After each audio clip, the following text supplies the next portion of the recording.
Hello, Cozy Detectives, and welcome to the Blanket Fort Files. I'm Larissa, And I'm Joy. and we're here to report on all things comfy and cozy.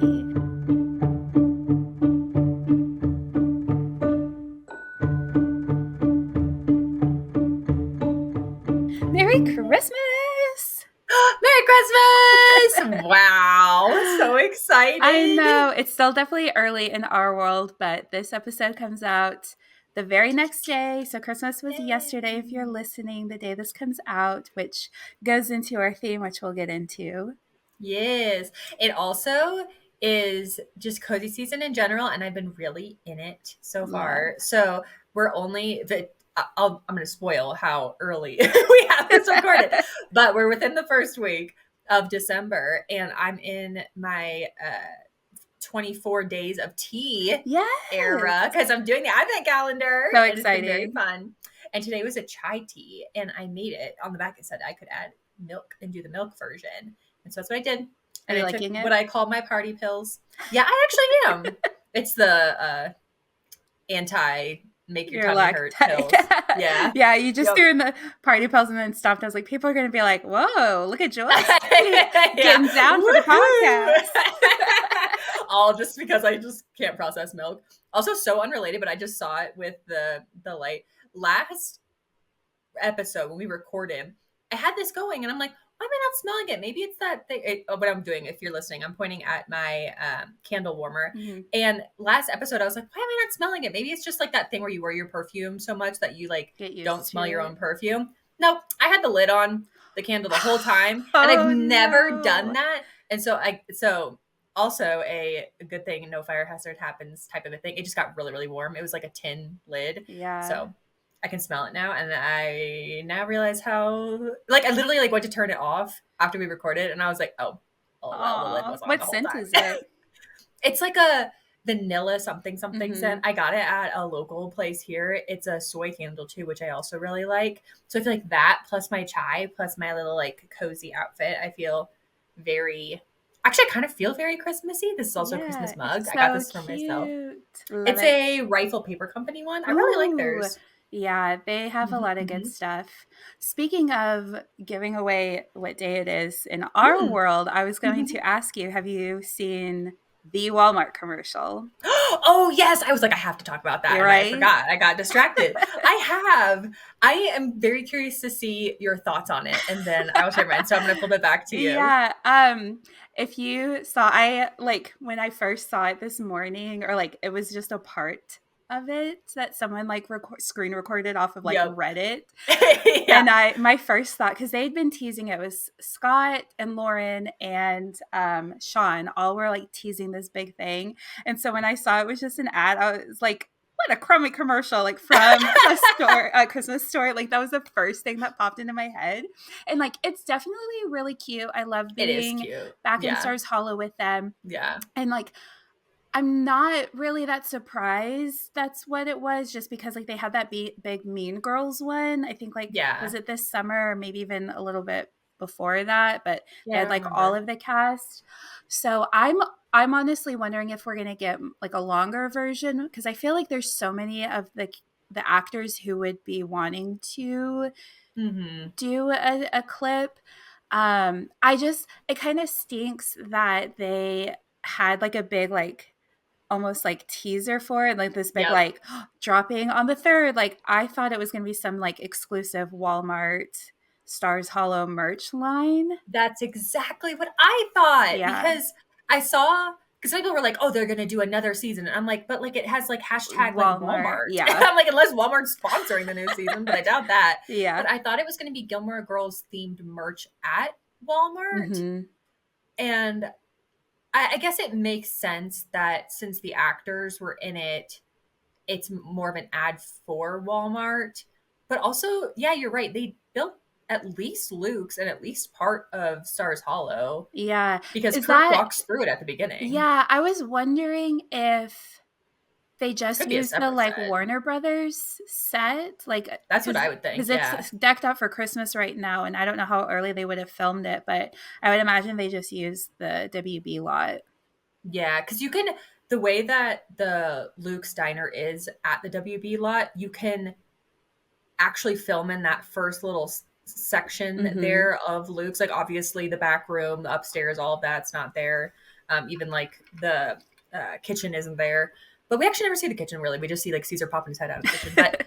Um, but yeah, I would presume it was there even for the fact of how accurate the building itself is. Mm-hmm. And even though like Luke's itself, they take out of that building, the building itself is still that same look. You know what I Yeah. mean? Like the bones of it are still the same. Yeah. So I just presume that they filmed it there. I don't know why they Yeah. wouldn't, Yeah, that but was my yeah. guess. Did you see though? I have you listened to the little ambiance video that they also put out on YouTube? I saw that. No, I didn't. Is it long? Is it It's Stars Hollow no, music? yeah, it's like it's less than 30 minutes. I think it's like 25. Mm. So I don't know. For me, ambient ambiance videos, I like I them want like hours. yeah, because I sit Yeah. down to work. I just want that playing. I don't want to have to be changing out my video constantly. So I do wish it was Yep. longer. There is music, which I was talking to some people in my DMs, and some people were like, I don't like that there's music. I don't mind it if it's Mm. kind of soft. Like it starts off with a um Like a Lala's or yeah, something. it's the how like Sam Phillips How to Oh Dream, yeah. but as Lala's. And then there's like some like Christmassy, jingly type music. So that's the other thing is I do love Christmas, but I don't want to be listening to this It's come Christmas July, focused. June. Yeah. So I wish that they put out other versions of it. And I know that there are like Gilmore Girls themed Yeah. ambient videos already on YouTube, but since this is supposed to be like an official one, I was hoping it would be a little bit longer. But yeah, there's like that like cafe noise in the background. So like That's if kind of you cool. I like to do work like in a that. coffee shop, this Yeah. is a good vibe for you. Yeah, literally one of the things that I started doing because I have lights that are behind the TV that are plugged into the TV. Hmm. And then because they're the like really low battery ones, like the ones I have on the wall here, you can plug multiples in. Hmm. So I have my garland also plugged in into the TV. And in order to have those lights on, the TV has to be on. So I have been rocking the ambient playlist something on YouTube. I just click one, but then I mute it. So I guess that's kind of Oh, a loophole. So you could kind of have the visual of it at least. yeah. Does the visual move or anything or Yeah, so this one it's kind of cool. It like pans through Luke's at different points, mm, so it'll be like you're sitting at the counter or you're sitting at a table. So visually, I think it would be really good. But again, it's only like 25 minutes. So you'd have to change yeah. it out or like somehow put it on repeat or something. Yeah, it is funny when my like 8 hour ambient just goes to a commercial. I'm just like, Oh, it's muted, so yeah. I I don't hear it, but hate I'm just like, when what are you doing? I totally get it. Like, get your Oh, bag. totally And, get it. but Yeah. it's frustrating when ambient videos have ads like in the Yeah. middle and it'll only be like 10 minutes in and we like cut to an ad and it's always the most like jarring thing. And I'm like, I just want Yeah. my chill vibes, please. I know. And it's hard too because even if you're not monetized, YouTube will still put in things. Hmm. So then it's like, okay, well, I don't even know if they're getting their bag if they're Yeah, not that's over true. that threshold. So that's where it's tricky too. So I don't know. So if you see ads on our videos, we're currently not yet monetized. So that ain't our fault. Yeah, but if you subscribe, you can help us get The- there. yeah, get a new mic or get a new headset or Yeah, something. I don't camera. know. I know. We're doing our best we're definitely cozy vibes. And I think that's part of it. It's kind of I want to say the phrasing grassroots is what comes to mind, but I Ooh, don't know if yeah. that's the right phrasing for it. But just kind of like DIY in it as we Yeah, go. just hanging out in the blanket fort. But Yeah. excited to chat about our theme for today. So Mm-hmm. we actually did a little bit of research on our theme. So today, the day that this episode comes out, is actually Boxing Day, which is not a holiday we have here in America. And the vast majority of our audience is in America. So if you don't really know what Boxing Day is or like the lore behind Boxing Day, we'll get into that. But we thought it would be kind of fun to do a little deep dive on that. We have kind of like a Britishy themed episode for you because it's us, so we couldn't help it. I know. So we talk a little bit about Boxing Day, and then we each have a case file that has something to do with the England, London era of things. So it's kind of a dual aspect Yeah, of things. Kind of like three case files, kind of. essentially, of. yeah. So Yeah. we can get into Boxing Day. So I'm Yeah. kind of talking about like the history, what is Boxing Day essentially, and then Joy will shift into kind of like how it's celebrated, maybe how to make it a little cozy for you. If Americans want to celebrate Boxing Day, you can go Yeah. and start that with your family. But essentially, Boxing Day is, like we said, the day after Christmas. Originally, it was kind of considered a day to donate gifts to those in need. So you can have Christmas for your friends and family, and then Boxing Day, we were supposed to kind of give back. But as with most holidays, they could become very commercialized. So it's essentially evolved into its own time. They call it like Christmas time essentially. And so it's become this day of shopping. There's a lot of deals, things like that. A lot of people kind of equate it to our Black Friday here in America, which, if you aren't an American, don't know what that is. It is the day after Thanksgiving, and that's kind of been our big shopping day. But it's interesting because that is intended as like a gear up to Christmas, and do you do like all of your Yeah. Christmas shopping, whereas Boxing Day is after. So it's kind of interesting to make a big shopping day right after the holidays. I guess it's good Yeah. if like you want something you didn't get as a gift. Yeah. Yeah. But I want to know if we have any, because it's not just the UK that celebrates it, it's kind of everywhere in the Commonwealth, plus some other European countries. I want to know, obviously, you'll have to let us know after today, Yeah. but here in America, our Black Friday deals were like almost not existent. It was like, oh, here's Yeah. 10% off, or they would like gouge the prices to lower them slightly. So And it was days before too. Like yeah. normally back in like the 90s, the Black Friday crazy lore of like grandmas in there throwing bows trying to get things is just not a thing anymore because it's like Sorry, I just picture grannies throwing bows. That's like my favorite expression. I know throwing bows is so funny. But like ripping like presents Like out of kids' stampedes. hands. Yeah. Yeah, really, really. I mean, like we're like making light of it, but it actually could be really dangerous and really Yeah, like I scary. think people died from Yeah, it. But it yeah, was and like, not to say that it's worth the grannies throwing that's I'm gonna steal it. I love that so much. But like you could get like a TV for like 80% off or like yeah, it hundreds was of really dollars aggressive off. deals. Yeah, So like, not to say it was worth it to be violent, but it was worth it to go to the I sales. think to I some people never it did, felt. but yeah. I actually have more of a connection a little bit with the Boxing Day side of Hmm. things than Black Friday, and I think it's because of that huge weight that would come with Black Friday. Yeah. But yeah, I feel like this year it even started like the weekend before. Yeah, I feel like Amazon did like a 2-week thing. I went to Yeah, Walmart to pick up a prescription and it was like Black Friday going on now. And I'm like, and you're like, Black Friday's a day? it's July. Yeah, It's July. yeah. Honestly, in like 10 years, it'll be like Black Friday season is here. Yeah, But honestly. anyways, back to Boxing Day. So it, like I said, it originated in the United Kingdom, but is celebrated kind of all over the Commonwealth. There are actually different theories as to why it's called Boxing Day, but no one can really pinpoint why. So a couple of them are that it may refer to this tradition in Christian churches where they would place what's called an alms box in the narthex to collect donations for those in need. So it might be from that. They also said that the day after Christmas Day was traditionally for tradespeople, employees to receive presents of gratitude, aka a Christmas box from either their customers or like their bosses.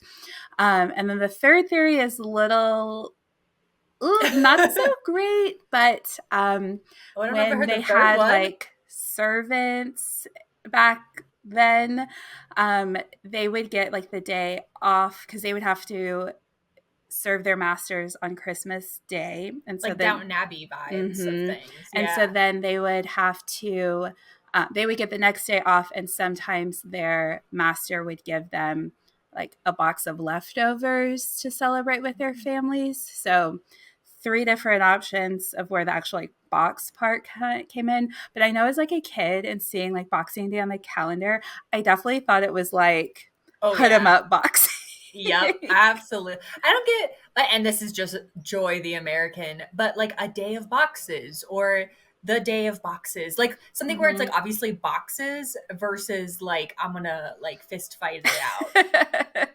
Yeah, but it is tied with a Christian festival called St. Stephen's Day. So that's where more of the like European countries have their celebrations. And like I said, that it has now kind of become this day of shopping and discounts, but not as extreme as Black Friday in the US. However, there are actually parts of Canada where stores Yeah. are prohibited from Oh, opening on the 26th. So it is kind of like oh, different interesting. vibes. Yeah. And it was kind of interesting. They take it very seriously with like the quote unquote bank holiday of like when you have like the day off work or whatever. And it was like, if it's like Christmas and Boxing Day are on the weekend, then Boxing Day, the bank holiday would be on the like that Monday, the The Monday. 27th. But it was like, oh, but that you would also get the Tuesday. So if it was Saturday and Sunday, because that would be 2 days you're supposed to have off. So you'd have Oh. like Monday and Tuesday off. But then if it was like Boxing Day was on a Saturday because Christmas is on a Friday, then you would only get like the Monday off. So Oh, so yeah, they're very interesting. careful about you still get that like bank Yeah. holiday. Whereas here, I feel like in America, if Christmas is on a weekend, oh, tough, you're back on Monday. Yep, yep, very, very true. Very true.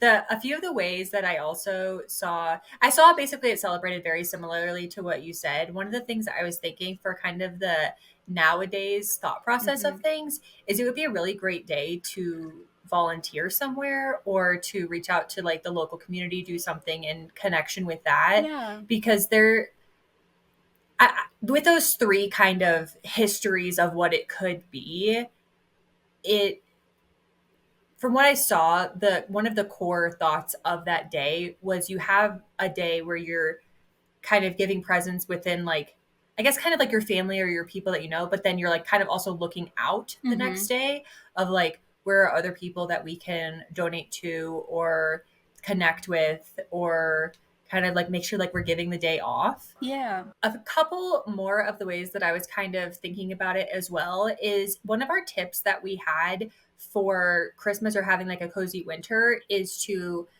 spoiler for that episode, but is to make cookies or make something for neighbors. And I feel like this could also be a really nice way to do that because truthfully as a kid, Black Friday, which I kind of mentioned a little bit, but Black Friday just felt so overwhelming and I was like, I'm not about to be in there throwing bows also with grannies. And so the 26th is really when my mom and I would go out and do that. And what we would do is get either presents for the next year.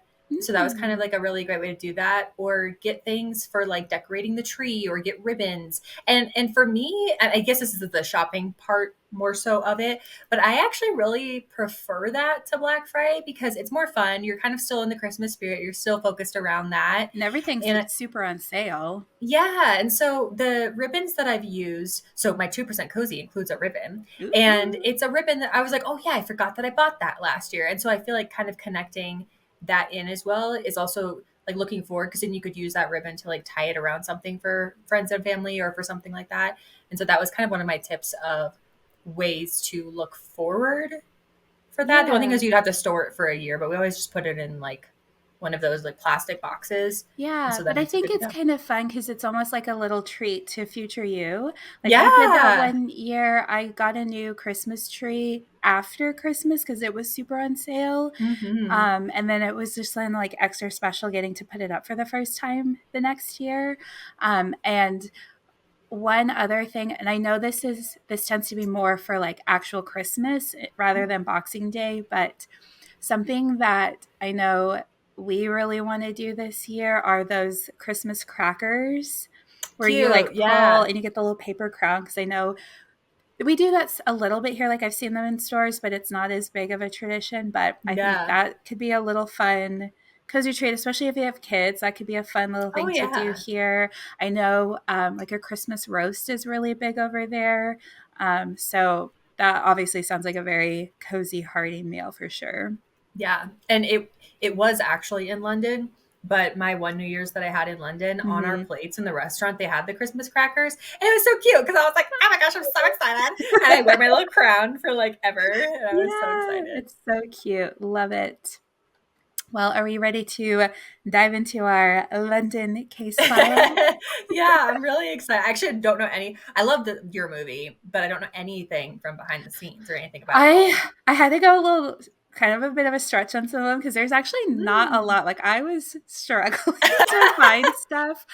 So my case file today is Winning London, the iconic Mary-Kate and Ashley Olsen Love. movie.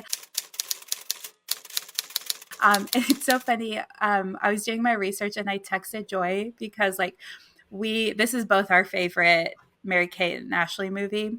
Oh yeah. And so we were like, okay, we need to do like a London theme. Oh, we could do it for Boxing Day. And then we never like said who was going to do like Winning London. So like we didn't like fight over it because like we get along very well, but you're like, you can do it. And so I'm doing research and I'm like, I found this You're one like, oh no. website that listed like a bunch of different London movies. And I was like, where was that when you and I were trying to find the other one? Yeah. I literally Because looked it up too. Like I'm like on YouTube yeah. trying to find like lists of London movies and I'm coming up with nothing. Yeah, and I'm so sad, but this will be a future episode because I completely blanked on What a Girl Wants with Amanda Bynes and Colin So Firth, good. which don't get me wrong, I love Winning London, but I love What a Girl Wants like way, way, way more. And so I was like, Joy, you can do this one, and then I can do the What a Girl Wants. And you were like, well, you've already done research for it, so we'll just do a future episode on it. So at some point in the So future, we'll yes, chat about but Amanda Bynes. yeah, there was not a lot of behind the scenes. So I have Mm. like a couple extra little tidbits, but this might be a shorter Yeah. case file. But, anyways, if you are not familiar with this movie, it came out in 2001, obviously starring Mary-Kate and Ashley. And this was essentially, they didn't have like an official name for this series, like with their mystery Like one their that you did. travels. Yeah, but they had several, and they were all like direct to video, with the exception of New York Minute, which is probably my second favorite. Which And you has haven't, Jared in it. yeah, you haven't seen that one, right? I haven't. I haven't. I don't know. Crazy. I know. I don't know. I don't know how it snuck through. It's pretty cute. That's probably my second favorite. Oh. But yeah, they kind of go to a bunch of different international locations. Obviously not New York, but they do like Passport to Paris, Our Lips Are Sealed, which is in Sydney, Australia. So this is their London one. And it was directed by Craig Shapiro. And the twins characters, there is Chloe, who is played by Mary Kate, and she is on her school's Model United Nations team, which if you don't know Love. what Model So cool. UN is, I'll go into a little bit more detail on that in a little Cool. bit. And so their Model UN team is selected to compete internationally in London. And the twin, Ashley, plays a character named Riley, who is like more laid back, kind of go with the flow, chill, which is funny because it's essentially their characters in New York Minute, but flipped. Like Mary Kate's is the more like laid back one. She Interesting. has like the longer wavy hair, and then Mm. Ashley. I think I'm getting this right. I think Ashley plays the more uptight one with the shorter hair. So it's literally like they just like swapped characters for New York Minute. But Riley goes to them to London with them to London because one of the team members on the Model UN team can't go, and so they need another member. And I'm gonna like use the twins' name. Riley has this big crush on Brian, who is also on the team. So she's like, "This is my opportunity to get with him," because Mhm. it's Mary Kate and Ashley. They always have to have a boy for each of them. So Um, true. so they go to this big international competition. It's being held in London. And initially, their Model UN team is supposed to represent China, but they find out that there's another team who is also representing China. So they have to find a new country. And so they decide to do England because they're there. They can kind of learn on the scene, so to speak. So that like takes you around them It's going to really all fun. of the iconic places. There's like a really fun scene which they in an interview kind of talked about like just how it was a little bit of a challenging scene for them compared to what they normally do. But they do this like sword fighting scene like in the Shakespeare Mm, Globe. Like that's so cool. it's so I loved iconic. that. Yeah. Did you ever go to the Globe when you were I've there?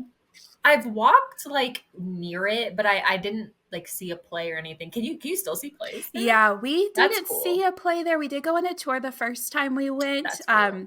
My sister is an English major, so like, and she obviously Yeah, I was must do. like wanted to see it, but it was like a top priority for her. So we did like a full tour of it, and it Cool. was kind of funny. Our tour guide was this little man. He was so sweet, but like so excited to be talking about the Globe. Oh, Like love. I was like, this is this man's dream job. Like he was in it. He was so like enthusiastic and animated.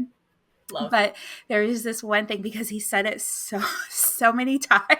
Like it's just one of those things that like stuck in our brain. So he was telling us the seats for like the poor people only cost like a penny, but Whoa. because they didn't like bathe or shower, like that section like smelled really bad. They called them the penny stinkards.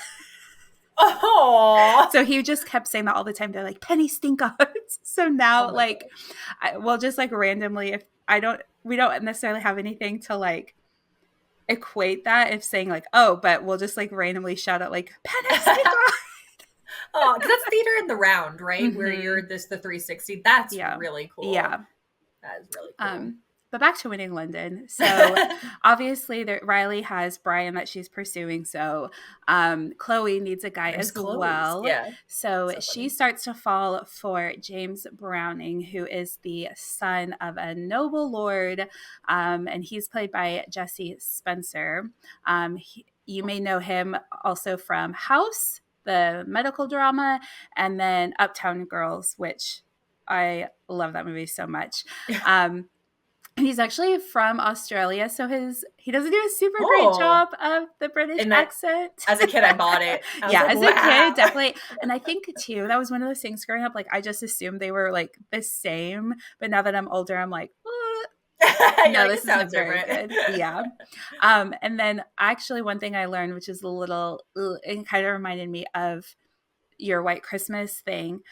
He was actually 22 and the twins were only 15 when they filmed this. Oh, So a bleh, little bleh, yucky. Yeah. bleh. Oh my gosh. Wow, he looked really young. I thought they were Yeah. like all 16 or 17. Like, I Yeah. would have totally bought that. Or I Yeah, he was clearly a did. lot older. And then the other members of the team, obviously, there is Brian, and he is played by an actor named Brandon Tyler. There is Rachel, who is played by Rachel Both, I'm not sure. And then Dylan, who is played by Eric. I think it's Youngman, like Carl Jung, the psychologist. I was a psychology major, but it like spelled with a J, so I could be completely butchering that. Mm, I don't know. And they have a really fun dynamic.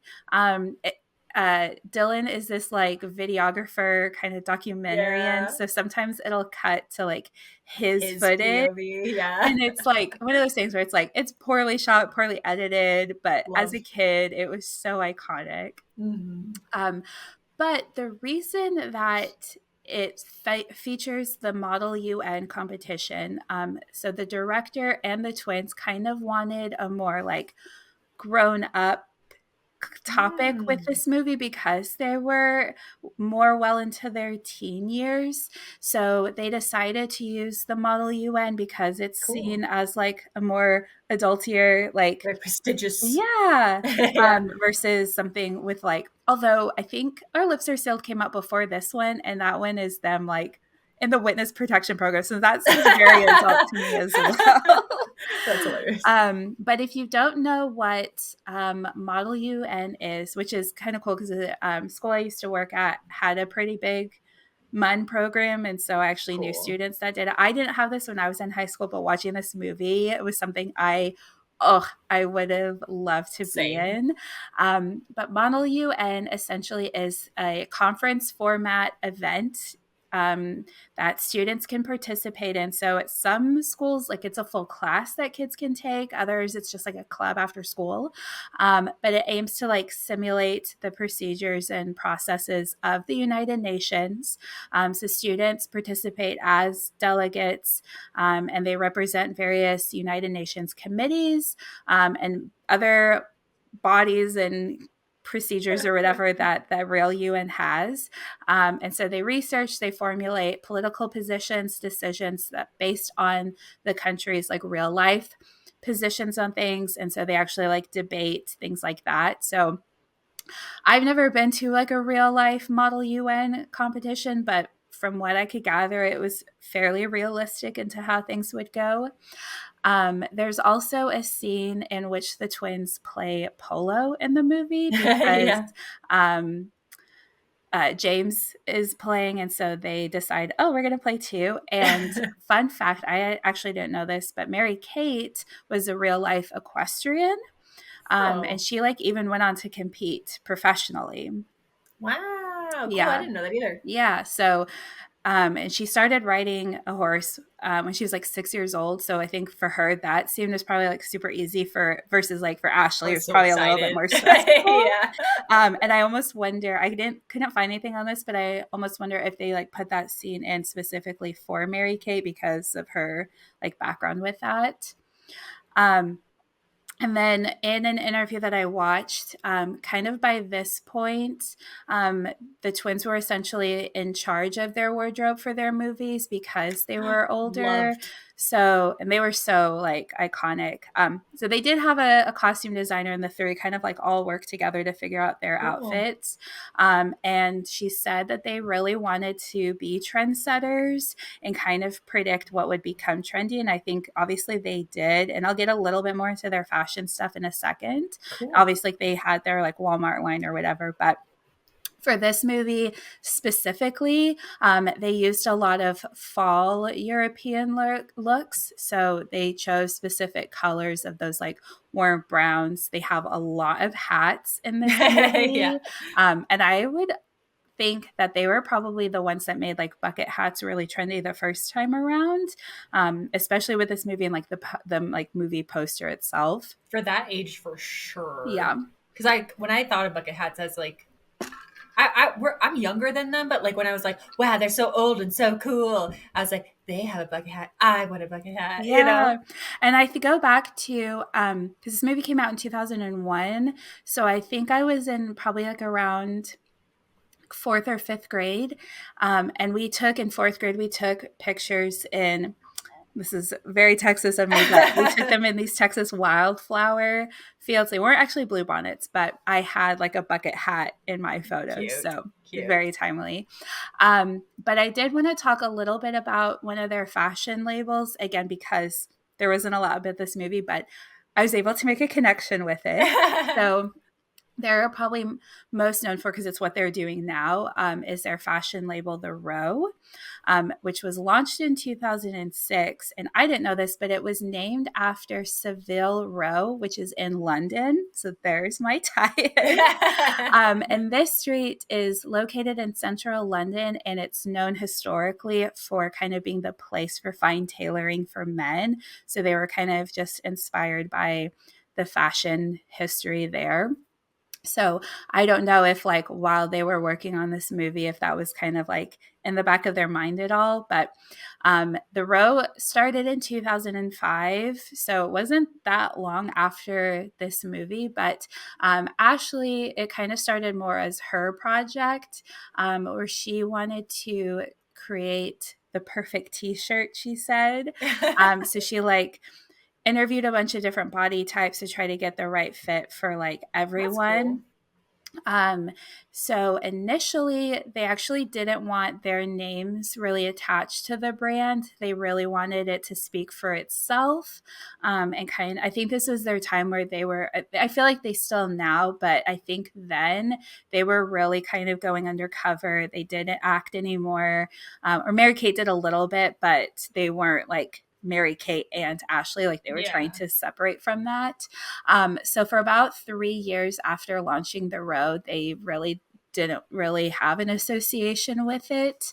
They didn't even give an interview for Wow. the row for 3 years, and then now it's still very successful. They still make clothes. They're kind of known for like a ready to wear clothing, but more on the luxury side.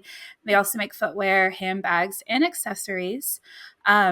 As of this year, 2024, the family that's behind Chanel, the brand, and an heiress of L'Oreal both bought a stake in the row, Wow. and they've valued the brand at around $1 billion. Whoa, that's Yeah, that's wild. huge. And the Olsen twins still remain the majority of the stakeholders. So I don't think they're necessarily doing a lot of the like actual designing creative side of things, Mm. but they're still very influential, at least Yeah. in like the business side of things. That's so cool. Did they ever, do you know, did she ever perfect the shirt that she It was released? part of the first little collection. So they had, I think, like 10 to 12 pieces. And so they put a t shirt in there. I don't know if it was considered perfect, but it was part of the first collection. So, yeah, that's kind of the history of Very that. And cool. so I just wanted to tie that in because there wasn't a lot of, I feel like there's always like a ton of interviews and stuff for movies, but because Yeah. this was direct to Yeah. video, there wasn't like a ton. But since this is also one of your favorites, I wanted to kind of ask like, your background with it, like which is your favorite out of the twins and all of that good stuff. I obviously romanticized, well, I guess not so obvious, but it feels obvious to me because it's me. But like, you go for model UN and then you like find your perfect little British guy, and I was like, I love it, I'm in it. So I don't even remember. Wait, was that Chloe? Or was that Riley? Who, Yeah, who got Chloe's the one who like got the British guy. Yeah. Okay. I always loved that. I never did Model UN. I did debate in high school and I really Oh, I enjoyed didn't know that. that. Yeah, I liked it a lot. My random connection, kind of back to Gilmore Girls Ooh, loosely, is have you seen anybody comment or talk about Mary Kate and Ashley and their Birkin bags? no. So apparently, so the Birkin bag itself, obviously, if you watch Gilmore Girls, you know, like the lore, but that's actually Birkin right. bag. A A big Birkin bag for As soon as you Mary. said it, I was like, I have to say the line. That was how I got introduced to it. Yeah, same. But the woman who created the Birkin bag really like heavily accessorizes it and just kind of like wears it as the everyday bag, which is Mhm. wild to think about. Yeah, But because so did they're Mary Kate, so expensive like $30,000. I or mean, more. Yeah. yeah. But also Mary Kate and Ashley really, really use their bags to the point where like the corners are like More. damaged or Mhm. frayed or worn down. And the person I saw talking about them in their Birkin bags was like, yeah, that's great. Like that's like, I think it also shows that they use it as the everyday type of bag because it's a Mhm. pretty big bag. And then they also, one of them has a tote. I didn't even know Birkin bags made totes, but No. it's like a duffel bag kind of tote too, Yeah. like a big one. Yeah, I Um, remember it was kind of like a meme for a little bit because they always had those like giant Giant bags. bags. I Yeah. know. So funny. Plus they're so tiny. But I feel like just kind of them thinking of them plus fashion, I feel like that's a really fun connection because I feel like even nowadays, I don't know, maybe I'm not like the biggest fashion person, but they always were kind of like login look vibes things. I feel like it's darker colors. Mhm. The Birkin bags I saw them with were both black.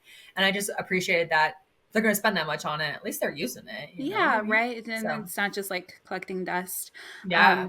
But yeah, I think probably this with a combination of What a Girl Wants kind of, like, sparked that, like, Oh, yeah. London obsession, and then obviously, like, going that just, like, fueled it even more. We Yeah. were talking after we filmed our, Cozy Travel episode, we were like, "Oh, maybe we should have saved some of these London ones for our London episode," but you guys talking about London, we won't stop. So true. Yeah. And I think also one of the great things is I feel like it's in both of them, but I'm hoping I'm not romanticizing What a Girl Wants. But I feel like they're actually in London locations. And Mhm. I feel like that's another thing is they're not on sets, which But obviously like sets yeah. have their time and place and like budget wise and all of that. But it was really cool as a kid to see them in these spots where it's like, Yeah. cool, I could go there, or what would it be like if I went there, or Yeah. things like Oh, that. and So yeah. then yeah, the trifecta was also Parent Trap. I was just like Oh, inundated yep. with London movies as a kid, and so like I had no choice. Yep. Loved it. Always loved it. So yeah, those are my connections with it. Love it. So I'm excited for your case file. Yeah, mine is the original Mary Poppins. Iconic. But it is very interesting to know that Julie Andrews and Dick Van Dyke at the time of being cast were not iconic. They were Yeah. like, even in an interview he said we were pretty green, which basically means like they hadn't done anything in the Yeah. industry. This was his second movie, and one of the reasons that Julie Andrews even got to do this movie, I'll get into in a second. But if you haven't seen Mary Poppins, the kind of thought process around it. It is based upon a book. So the movie itself came out in 1964, and then the book was not a Disney author, so it Walt Disney actually looked for the rights to this book and was trying to get the rights to this to create a movie for about 20 years Oh, before it debuted. wow. So it's basically the kind of the plot of Saving Mr. Banks. Yeah. So it's basically that if you're looking to know certain things. And I don't know 100% of the accuracy of that, but in the interviews that I saw talking about Walt Disney, is he just really, really wanted to make this into a movie. But the author who wrote the book was really nervous about that because she just felt like the movie wouldn't do the book justice. Mhm. Even though it's interesting to know that I guess in the book, which I actually have not read the original, it doesn't have like a full-fledged plot. It's kind of just a nanny going around the town with these kids. So Yeah. the plot of it is there's a kind of a well-to-do family, and they have two children, and it's hard for them to find a nanny because the kids and the nanny are just, they're not vibing at Yeah. all.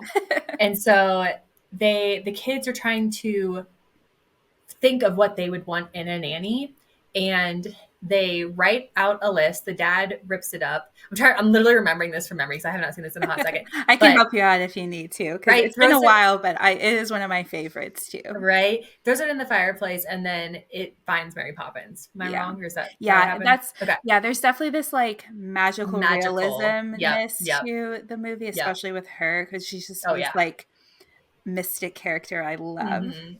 Yeah.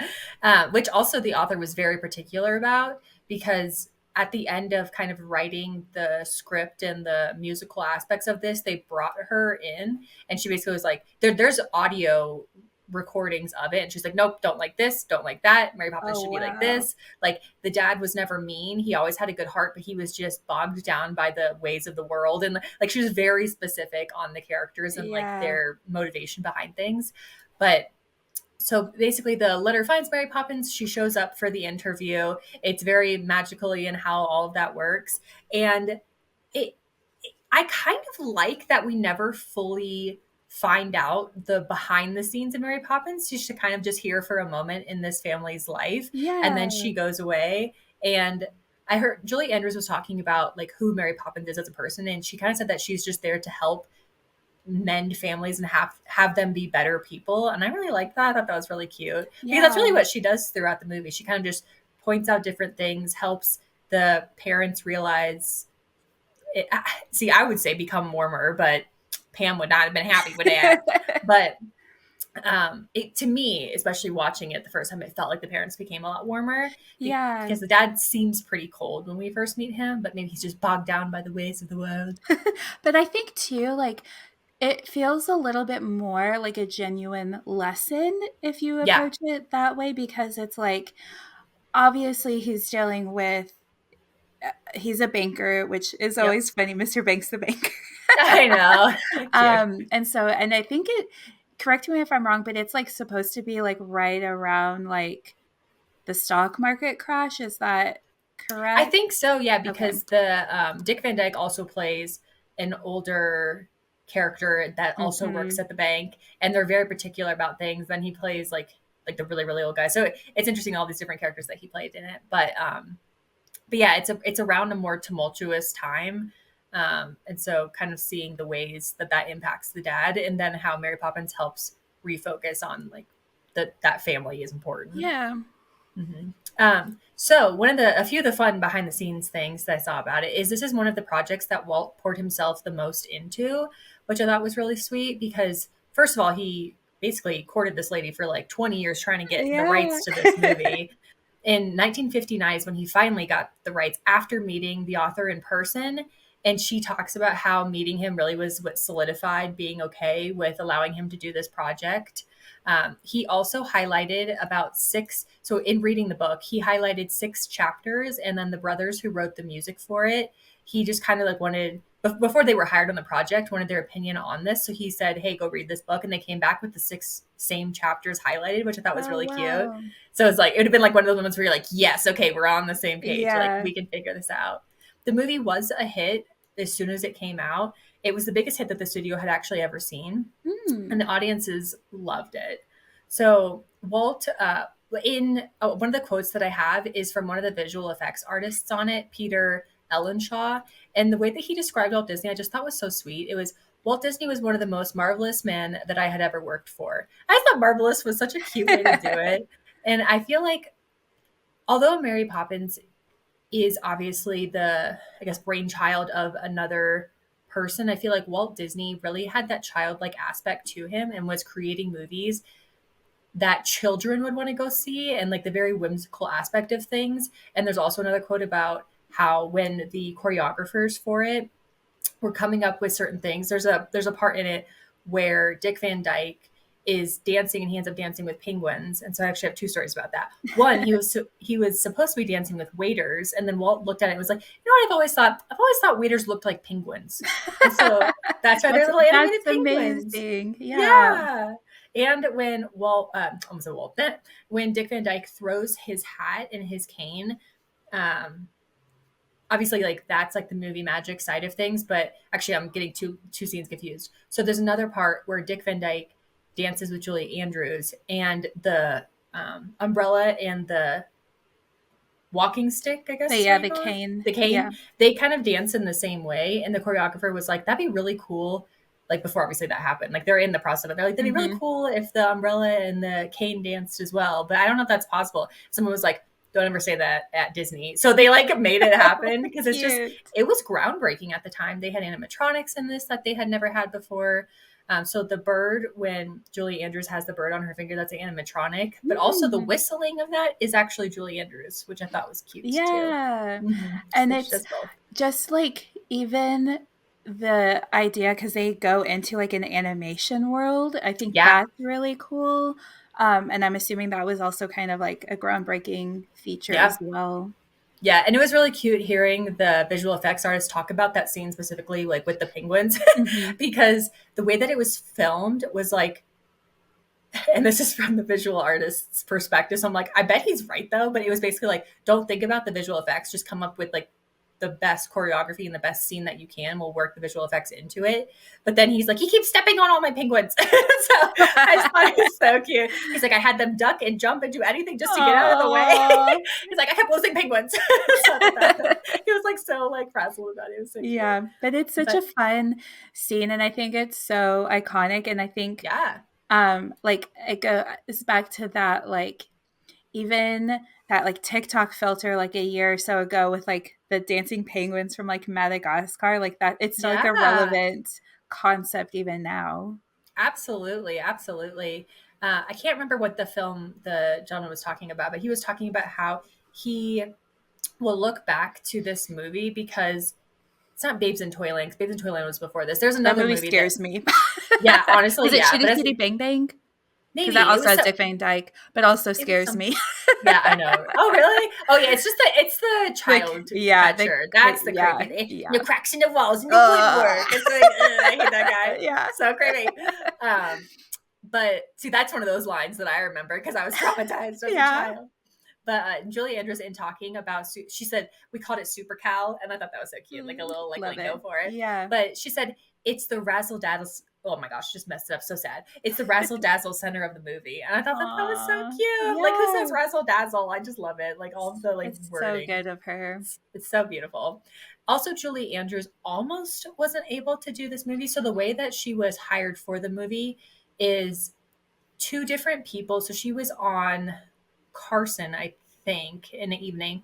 Oh no, Ed Sullivan. One evening she was on the Ed Sullivan show and she was singing Camelot, and they loved her, and they were looking to hire her in this film, but at the time she was potentially going to be in My Fair Lady, but Mm. the creators of that were a little bit nervous because she was so unknown that they actually ended up hiring Audrey Hepburn, Yeah. which is so interesting. So that gave her the opportunity to do Mary Poppins. And it's funny because so this came out in 1964. In 1965, she actually won an award for this. And in the category, she was, I guess, pitted against is the wording for it, even though it seems like more aggressive to say that. But it was her and Audrey Hepburn that were both nominated. That's the way to say that. Wow. And I thought it was so funny because there's a clip of it and she goes up and she's like, and I would just like to thank, and she doesn't say Walt Disney. She says the other guy. She's like, have a good night. I thought that was so Oh, funny. that's It's like so a little like, iconic. ha ha Yeah. ha. And So it's good. funny too because like yeah, she was more of an unknown, but like Audrey Hepburn obviously is like iconic, and Yeah. I wouldn't say that out of the two of them one is more so, but like My Fair Lady versus Mary Poppins, like Mary Poppins is definitely the more memorable, recognizable movie in my mind at least. Yeah, I feel like it really depends upon potentially the age that you were when it came out. Because I feel like My Fair Lady and obviously Audrey Hepburn really also stand the test of time. But to be honest, I haven't seen My Fair Lady, but I've Mhm. obviously seen Mary Poppins quite a few times, quite a few times. And I just think that the love of children towards a movie also really solidifies it in the culture. And I feel like that definitely goes to Mary Poppins for Yeah. sure. Yeah. I've seen My Fair Lady quite a few times. It's probably my favorite Audrey Hepburn movie. Oh, I love Roman Holiday. Yeah, that's another good one. I watched So that the good. night before I went to Rome. So Ah, cute. nice.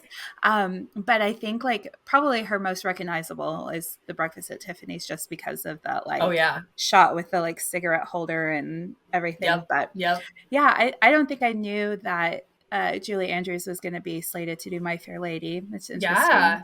Yeah. And I just think it's so interesting that it kind of just all played out that she got to do that. In speaking of the mother, so in casting the mom in this, who sings Hmm. the sister suffragette, I thought this was such a cute story. So her name was Glynis Johnson. So she's also the mom in While You Were Sleeping, or no, she's the grandma in While You Were Sleeping. Mm, So cute, same lady. love that. But she was talking to Walt about it. So they basically kind of knew who they wanted for each of the parts. And when they asked her to come in, the writer, the musical writer, not the choreographer, I can't think of what his name is, Composer. composer, thank you. The composer was like, I think she thought she was going to be Mary Poppins, and then they were like, oh, we kind of need, like, we have you slated for the mom role. And her phrasing was, it might give me an incentive if I had my own number. So she was like, I want a musical number. Yeah. And so Walt, from the phrasing of this, it sounds like Walt kind of like bluffed and was like, yeah, we have something in the works. And then she went home and like he like immediately was like, we have to give this lady a musical number like right now, like come up with it. Yeah. And so they had the Sister Suffragette song kind of figured out, but they weren't sure. And so by the time she said that she got home pretty much that evening, Walt called her and was like, here's the first few bars of this song that we Yeah. have. I just thought that was so And cute. that's so funny because I love that song, but it like that fits that song and her character kind of fits Yeah. her of like I'm gonna stand up for myself and like get what Yeah. I deserve. So Like that's I might do this if it seems yeah, right. Which that's is so really funny. cute because all the actors in talking about it are really obviously proud of the work that they put into this. From the choreographer, I believe it was their first time doing a Wow. musical. And they really fought for a lot of aspects of this movie. So for this, I was kind of confused on this because in my brain, like Walt Disney, like he would be the final say for all of the things. But there was somewhere along the way that somebody wanted the Step in Time musical number to be cut down to 2 minutes, which wild to think Glad they about, didn't do that because that's like I think that's it's hard to pick a favorite song, but that's up there. I really like that. As like a right? dancer, like a former dancer, I Yeah. think that is one of my favorites just because of the like obviously they're not all up on like an actual like chimney, but Yeah. they made it look very realistic. Yeah. And so what Walt did was he asked the choreographer, like, hey, do you have a camera? Like, I'll pay for the film if you have the camera. And he asked him to record the rehearsal and then sent that back and was like, hey, this is why we can't cut this down. Like, we won't be cutting down this number. And in fact, I have a couple more things I want to add to it. I love And that. so the part where the guys fall and they catch it by their feet, like they fall in Hmm. between the two buildings and they catch it by the feet. And then the part where Dick Van Dyke's kind of swung out over the ledge. The like Those were nail what's gonna biting happen. scenes. Yeah. Yeah, he wanted to add those because he wanted it to feel, actually, I think the phrasing was scary that was used, and I'm Yeah. like, oh, it's so interesting. Yeah. So But I think it helps you feel like they're on the rooftops. Like yeah. without those scenes, you're like, they're just on a soundstage. But like when you add that in, it adds that like Element of realistic. Yeah. yeah, and then the whole, from even like towards the end they go into the house, that whole scene ended up being 14 minutes, so I'm like, Wow. they really went for it, so Yeah. good for them. I can't fathom if it was only 2 minutes. That would have been really I'm like, sad. I know, I'm like, what do you even dance to in the at Yeah. that point? But one of the actors that they also, he was actually in quite a few, was I have the name Adwin, but it's got the wiggles underneath it. Maybe that's not it, but it's the Love to Laugh guy that's like kind of floating Hmm. above. Walt really just liked him as a person, so he put him in a lot of different things, and it was really cute thinking and like seeing how they did that scene. So every time the camera moves, it's typically kind of like a, or not typically, but in this scene there was like 4 or 5 different sets that were made, and so you kind of never knew where the actors were. And anytime it looked like they could be on strings, they would change the angle so that the audience really was engulfed in this. And they would show like a close up. And if they show like a close up where they're just kind of like swinging up and down, they're on the, Hmm. what's that called? A seesaw? A teeter totter? Is that Oh, the same phrasing of yeah. that? And so like the up close is like, okay, they're not on strings. Like, look, you can see that they're not on strings. And so Yeah. then they would kind of change how all that looked to make it really whimsical and magical. And the little boy, he didn't like being up in the air. So Oh. anytime he had a scene that he was up in the air, he got bribed that he would get 10 cents. So every cut that they did, it was, he would get an extra 10 cents. So he was in That's a it. lot of money back then too. I That's funny. know. So cute. So the movie itself, when any actor or any writer or visual effects, anybody was talking about it, they talked about it with a lot of reverence, and also the fact that they obviously loved doing it at the time. But now looking back, it seems like it still is one of the most beloved Disney like live action style movies like that. And I think it shows how much everybody really appreciated it and worked on it. And also, speaking of dancing, Dick Van Dyke had never done dancing before, ever. What? Yeah. So the choreographers were talking about how specifically in the rooftop chimney scene, about how like he does this one move where he jumps, rolls, jumps on, flips up, goes back, starts dancing again, and how like even for a trained dancer that'd be tricky. But Yeah. they had 6 weeks of prep for that, and so by the end of those 6 weeks, he was pretty fit and he was just doing it. That's So awesome. I love him so much. I mhm. I can't remember which of the like four, but I think he's like one letter away from an EGOT, and I think he might Oh, be nominated for something coming up, so he could potentially get. I'll have to double cute. check on that, but he doesn't have Aw. one yet, and I feel like he's close. Yeah, yeah. I love that so much. But the movie itself just is such a really nice, very cheery, very whimsical. One of the first times again that they did a lot of the special effects that they did that Yeah. we know now. There's not too many behind the scenes like clips where like we see the bloopers now, but I did find this one and it was really sweet. The part where actually ended up cutting this out. The part where Mary Poppins does the umbrella, and then you get the stairs, the like cloud Yeah. type of stairs, Smoke, yeah. smoke stairs. There you go. That's the word. She originally actually like hummed them into existence, but Hmm. they were like, that didn't feel like her. But it was really cute because Julie Andrews is obviously doing it. So she like does her like little sing, and then she kind of like the yell cut, and she's just like, it's just so cute. She's just like, I did it. Yeah, that's so So funny. it's very I sweet. um yeah, I really like this one. I know we had the like conversation of like Mary Poppins versus Sound of Music, because Love. in like obviously a lot of ways she's very like the characters are very similar, like they're both nannies with these like unruly Yeah. children, but obviously like they're a little bit different. Like there's more of a love story in Sound of Music, Yep. and there's a little bit more of this like whimsy in Mary Poppins. I think she's a little bit more stern as Mary Poppins. Um, I just anytime anytime she's in a movie, but when she gets to be like a nanny, I just love Yeah. it. I know, it's so cute. I just feel like yeah, it fits her very well, or she can fit into that very, very well. One last funny thing I was thinking about with the accents is Dick Van Dyke knows that his Cockney accent was not good, but it Yeah. was so funny because in the interview that I watched, he was talking about how a couple of years ago there was a list of like the 20 worst accents in a movie, and he was talking about how he made the list and how he thought that was so funny. But he's like, the British people just accepted me and forgave me. Yeah, I feel That's like so cute. his, like, horrible accent is just, like, part of the charm of it almost, of, like, yeah, Yeah. you know it's bad, but it's what makes Yeah. it so lovable, Yeah. and that, at the beginning where he has the little, like, one-man band and Yeah. That was also Walt's idea. he's like, "Winds in the east." Anytime it starts getting a little Miss chilly, coming in. yeah, my sister and I was like, "Winds in the east." Yeah. So true. Yeah, that was also Walt's Fun. idea because Bert is the culmination of quite a few characters from the book, all just kind of in one Mhm. person. Hmm. And so Walt had a lot of ideas about how to do things. And then at the end, the dad who loves doing kites and kind of that kind of storyline itself came from the composers. Their dad actually loved making Oh, kites. So cute. it's cute to see how all of it kind of plays together, and the fact that the author of the book really had quite a lot to say and was a very opinionated Opinionated. lady. Yeah, but also Yeah, good for it's her. It's her work, you know. yeah, I would agree with that. I love kind of learning about all of these, like, It's obviously behind the cute. scenes, but, like, when certain movie or TV show decisions were made about, like, Yeah. someone's life and just adds that personal element, like, Yep. that's one of my favorite things of doing these, like, cozy, hard-hitting investigating is just, like, finding out those things.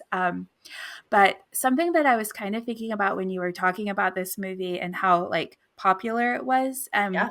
it kind of reminded me a little bit of our PBS Kids show and how TV for kids has kind of changed in a lot of ways. Because Yeah. I recently saw some discourse specifically around Coco Melon and how it actually is, Oh, like, harmful for kids. Of, like, apparently it's, like, too overstimulating, and I so could totally see that. Yeah. they've been doing studies of, like, how it can, like, cause issues.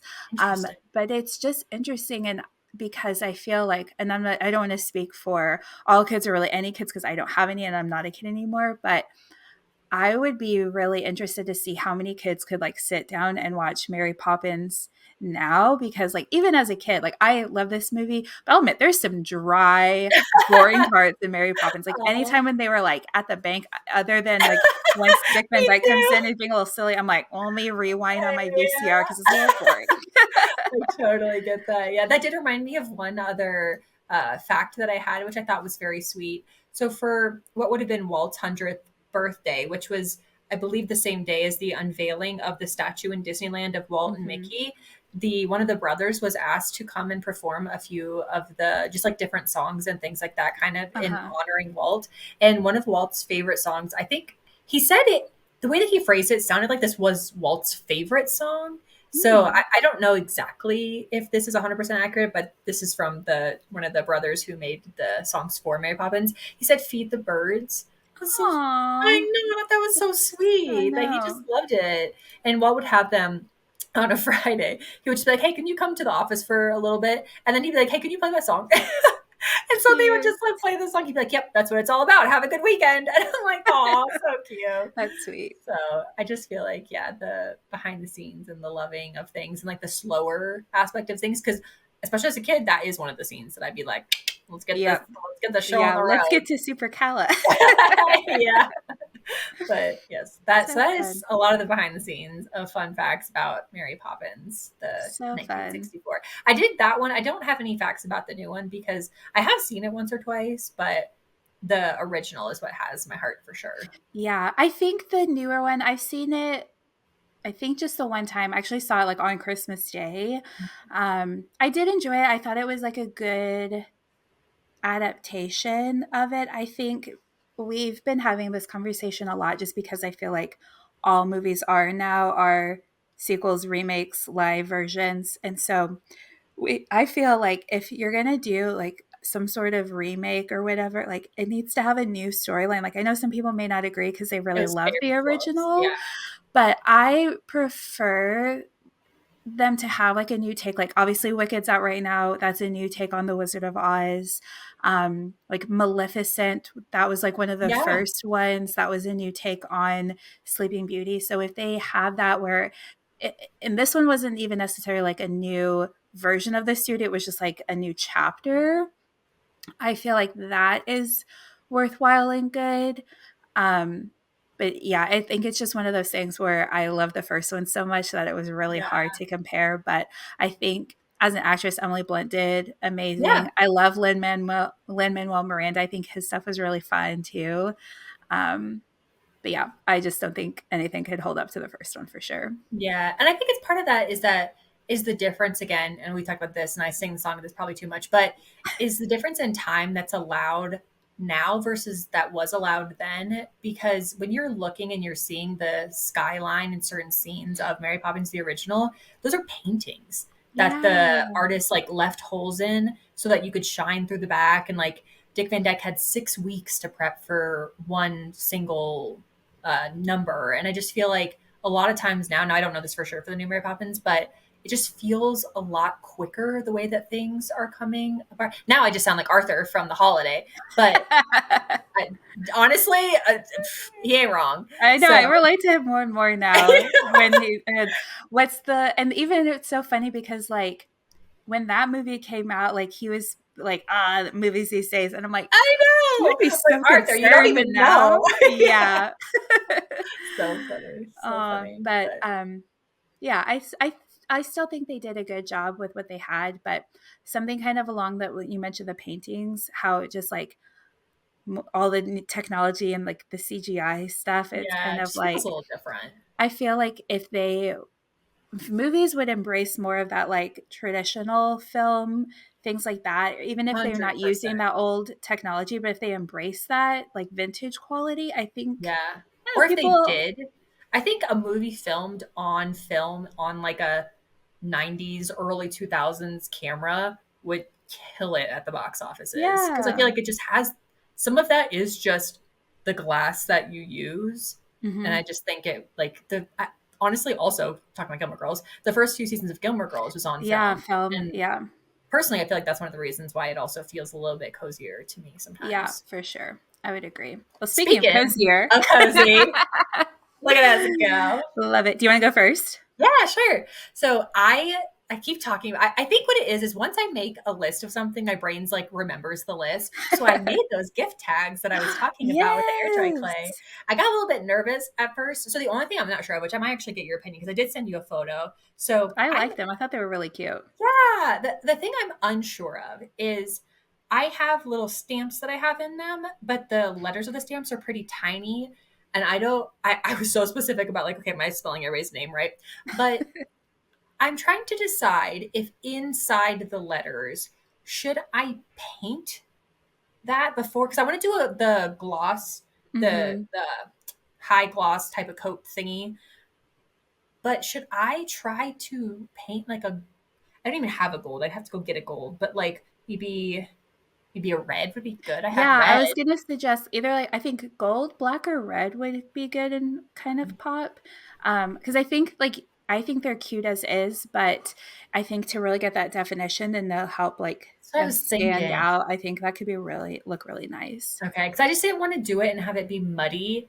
That's where like Hmm. my biggest. I mean, like I have time if I mess up one. Yeah, you could do I'll a do like a tester. mom one where it's got 3 letters. And I'm like, okay, if I mess this up, Well, and I feel like moms would be like, "Oh, it's a thought that counts. It's okay if it looks bad." Like she'd be fine with it it. looks like I made it while watching Mary Poppins.